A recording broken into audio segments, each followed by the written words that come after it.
Pablo Picasso decía que el arte es la mentira que usamos para comprender la verdad. Y si ese es el caso, la invitada de hoy nos ha mentido muchísimo a lo largo de los años para comprender todas nuestras verdades. Estoy hablando de Sonia Cunliffe, artista y fotógrafa prolífica, que nos está acompañando hoy acá en San Isidro, primero en un parque y luego en su casa y taller, a descubrir y conversar con ella qué es el arte, el buen arte, cuál es su relación con Lima y el mar, y finalmente que nos cuente toda su trayectoria como artista y todo lo que la ha llevado acá. Muchas gracias, acompáñenos en Ciudad de Cuentos hoy.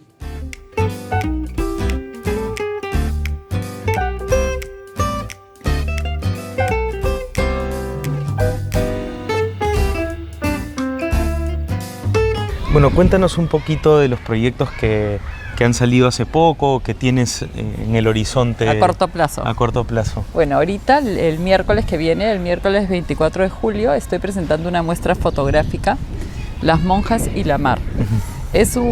Hace mucho tiempo que no presento solo fotografía, porque he estado trabajando en muchos proyectos de archivo, investigación, donde mezclaba mi propia fotografía con fotografía de archivo o las investigaciones que hacía, ¿no?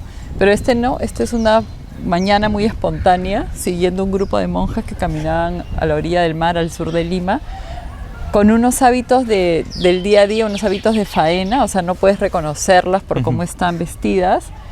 Y yo iba caminando, ¿no? Cuando las veo y digo, no, yo me voy corriendo por mi cámara de fotos. Fui a mi casa, saqué la cámara y comencé a seguirlas. Y mi hijo, Tadeo, que en ese momento estaba chiquito, fue corriendo detrás mío y mis sobrinos atrás de él. Entonces, cuando las monjas nos ven, ¿no? Me preguntan, yo les cuento que soy un artista y ellas me dicen, ya, pero trata de no enfocarnos mucho la cara para que no sea pues reconocible o bueno. Claro.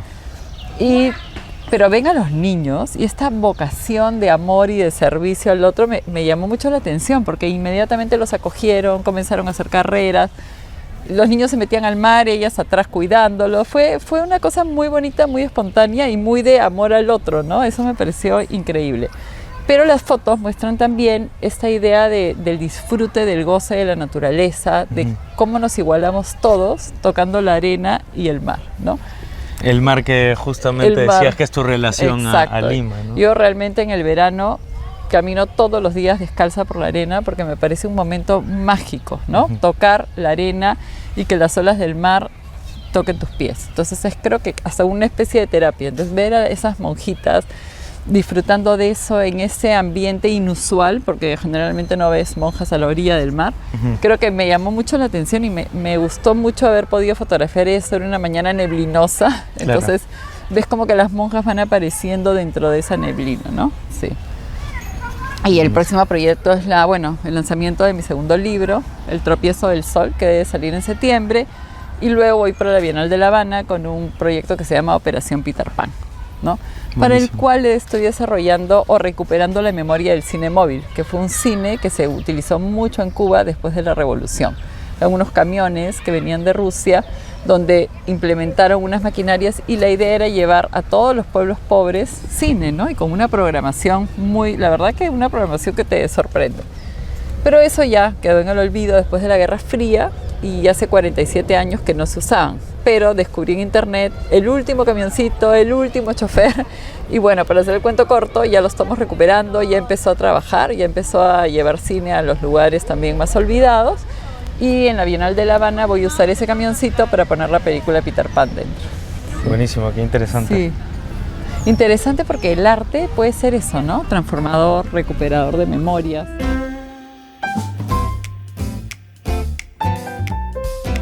Mira, antes de ir a tu casa, a tu taller, hablar más de tu libro y toda tu trayectoria, en Ciudad de Cuentos usualmente hablamos con invitados, artistas y les preguntamos cuál es su relación con Lima, con el Perú. Tú tienes una relación bien particular porque has vivido afuera mucho tiempo. ¿Cómo es tu relación con Lima y cómo la definirías y con el Perú en general? Yo creo que definiría mi relación con Lima con el mar, con haber sido una persona de la costa, ¿no? Haber crecido siempre muy cerca al mar.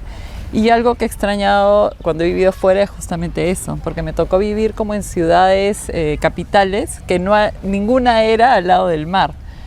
Entonces trataba siempre de alguna manera estar cerca del agua, o de repente mudarme a un sitio donde se pudiese ver algo de un lago, un río, o pasar fines de semana viajando hacia el mar, algo que pudiese, ¿no?, hacerme sentir cerca de ese líquido elemento que tanta falta nos hace a los peruanos. Claro. O a los limeños.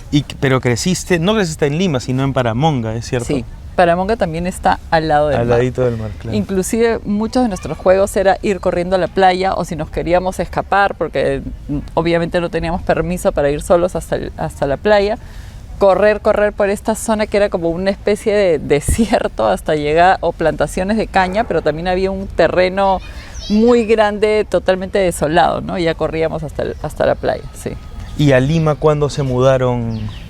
A Lima nos mudamos cuando yo tenía 12 años, para entrar a segundo de secundaria, ¿no? Sí. Y de ahí es que te vas ya más adelante, de adulta ya te vas. Sí, mucho más adelante, sí. Yo ya me voy casada, con mis 2 hijas chiquitas, ¿no? A vivir una vida de expatriada. Claro. Sí. Como tú bien conoces la vida de expatriados. Sí, yo también viví afuera mucho tiempo. Sí. Y en México, ¿es verdad? ¿Viviste Yo primero me mudé a Colombia, luego a México y luego a Sao Paulo. Claro. Tres capitales muy fuertes, ¿no? Muy intensas, sobre todo al comienzo de llegar a Bogotá, nosotros saliendo de un terrorismo y ellos recrudeciendo en el año 2000 todos sus conflictos. Sí. Fue fuerte, sí. Bueno, y de ahí ir a México, que también es una ciudad muy intensa, y bueno, culminar en Sao Paulo, sí. De un poco de todo. De un poco de todo, sí. Bueno, vamos a conocer tu casa y tu taller. Buenísimo.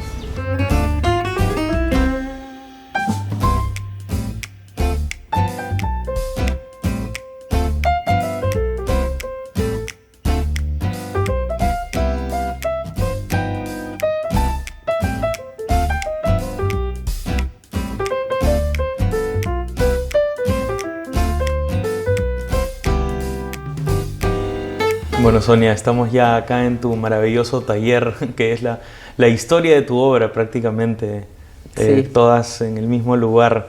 Entonces aprovecho para preguntarte, ¿qué es el arte para ti? ¿Qué es el buen arte? El arte para mí debe ser conmocionador, transformador, y personalmente me gusta muchísimo trabajar la memoria, recuperar los archivos y entender que es muy importante no olvidar, ¿no? Que todo lo que ya ha pasado es lo que puede volver a suceder, y que al trabajarlo, al recordarlo, capaz alguien puede abrir los ojos y entender por qué esos procesos deben ser totalmente erradicados, ya no deben volver a pasar en nuestras sociedades, ¿no? Yo creo que para mí fue muy fuerte descubrir estos niños de Chernobyl, ¿no? Que después de la Guerra Fría, después de la disolución de la Unión Soviética, los ucranianos, bielorrusos, quedan en el aire, ¿no? No había nadie que se ocupe de ellos, cuando a pesar de que si en ese momento se les hubiera dado una gotita de yodo, ¿cuántos cánceres se hubieran evitado? Bueno, en el año 86 fue el desastre nuclear, y recién en el 91 es que comienzan a ver ya las secuelas tan fuertes. Entonces los jóvenes comienzan a lanzar un proyecto o una convocatoria mundial a ver quién podría ayudar a estos niños, ¿no? Bueno, los niños terminan viajando a Cuba, donde son atendidos, y además les dan como una villa, como un lugar que era como un antiguo balneario, como digamos pues un balneario bonito, organizado, que después se usó para los niños pioneros. Entonces estaba totalmente, funcionaba como para hacer un parque gigante infantil, con juegos, con barquitos y bueno. Entonces estos niños llegan enfermos a este lugar y son tratados y cuidados por traductores, enfermeras, doctores. También vienen maestros con ellos, gentes adultas que los acompañan, continúan con sus labores escolares. Entonces me pareció que era un proyecto humanitario súper importante, ¿no? A pesar de que de repente una idea que venía de Fidel Castro o como fuese, para mí lo importante era rescatar el proyecto humanitario. ¿Qué significa un ser humano dándole la mano a otro ser humano? Y capaz lo que más me conmovió fue las entrevistas que les hicimos a los traductores, ¿no? Los traductores eran chicos que tenían 18, 19 años, que habían ido a Rusia en estos intercambios y habían aprendido ruso, pero ellos no sabían decirte tienes cáncer, tienen que ponerte una inyección, qué va a pasar con tu vida, a un niño de 5, 6, 7 años que había viajado solo ya que sus padres habían fallecido, eran huérfanos o sencillamente por la pobreza en ese momento no podían viajar acompañados. Entonces ellos me contaban que en realidad lo que más valía en ese momento era un diccionario ruso-español, ¿no? Para poder decir inyección. Entonces eso me conmovió muchísimo porque dije, ¿cómo te puedes comprometer como persona con otra persona? A pesar de que tú también estás pasando un momento tremendo, el periodo especial, un momento de carencias, pero sin embargo siempre hay la oportunidad de darle la mano al otro, ¿no? Y eso me gusta mucho y me gusta mucho trabajar en ese tipo de historias que tengan que ver con migraciones, desarraigos y con la humanidad. Se te ha definido, y yo también lo quiero decir, que eres como una rescatista de historias perdidas o abandonadas. ¿Va por ahí, crees, tu arte, o es algo que también ha surgido? No, definitivamente me interesa muchísimo las historias que a veces nos parecen surreales, porque a veces la realidad supera la ficción, ¿no? Inclusive esta historia que trabajé hace poquito de los niños Peter Pan, ¿no? Que son niños que se los llevan a la Florida, no fueron secuestrados ni mucho menos, fue la voluntad de los padres que los enviaron, pero ¿por qué? Porque se dejaron guiar por noticias falsas, ¿no? Viajan solos a la Florida, llegan a foster houses, de ahí los conflictos políticos se complican muchísimo, pero no son devueltos a los Estados Unidos, ¿no? a Cuba. Son niños que van y los comienzan a repartir por todo Estados Unidos, y son niños pues que sufren muchísimo, así como hay varios que logran tener una vida exitosa porque se vuelven a encontrar con los padres, hay muchísimos, la gran mayoría, que queda huérfano o que se encuentra con sus padres 18 años después, 20 años después, o ya nunca más se encuentran, ¿no? Entonces creo que ese proceso que yo quiero que tú pienses de una manera y son las políticas que el mundo creo que debe tener, no puede afectar de esa manera a la infancia, ¿no? Claro. Creo que la infancia es una parte vulnerable que siempre los políticos decimos la educación, la infancia, el cuidado, la salud, pero a la hora de la hora es el grupo humano que más sufre, ¿no?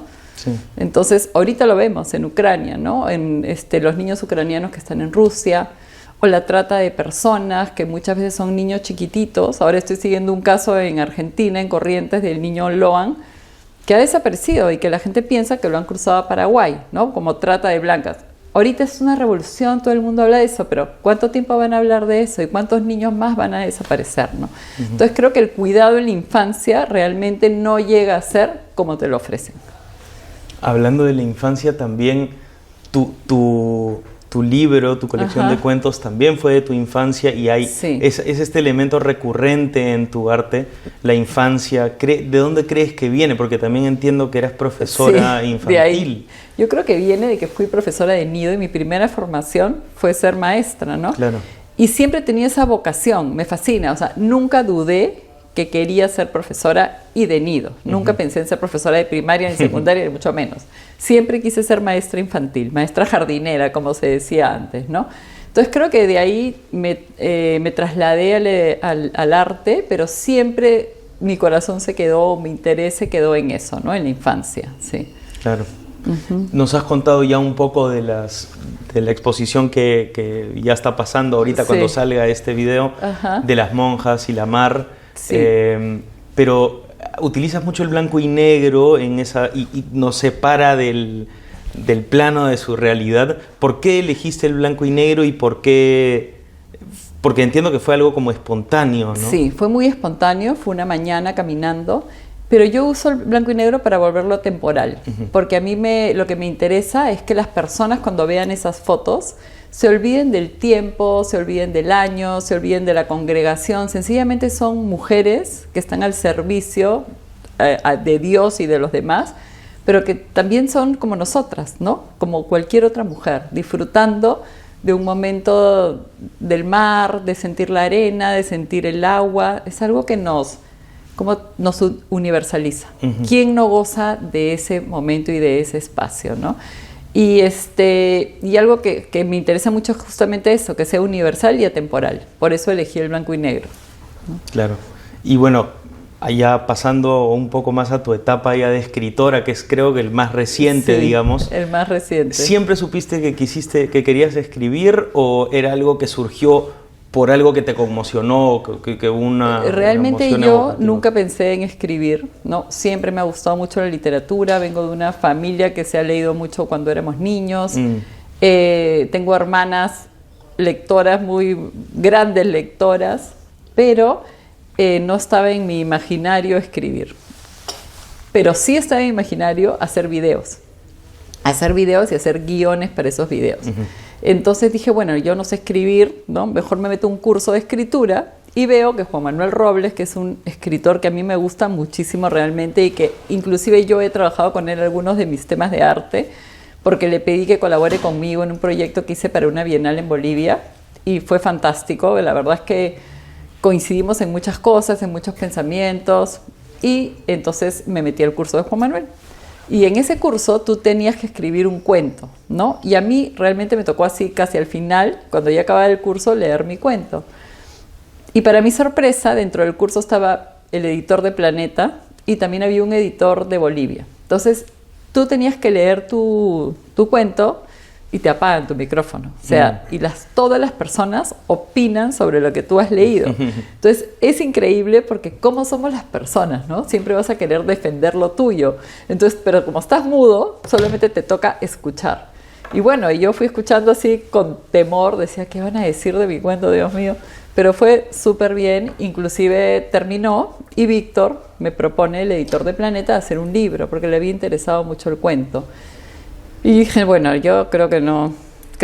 Entonces me dijo, no, tómate este año, anda escribiendo, era plena pandemia. Entonces, en realidad sí, empecé a escribir y se lo fui mandando y hasta que al final, después de un año, realmente hicimos el libro, sí.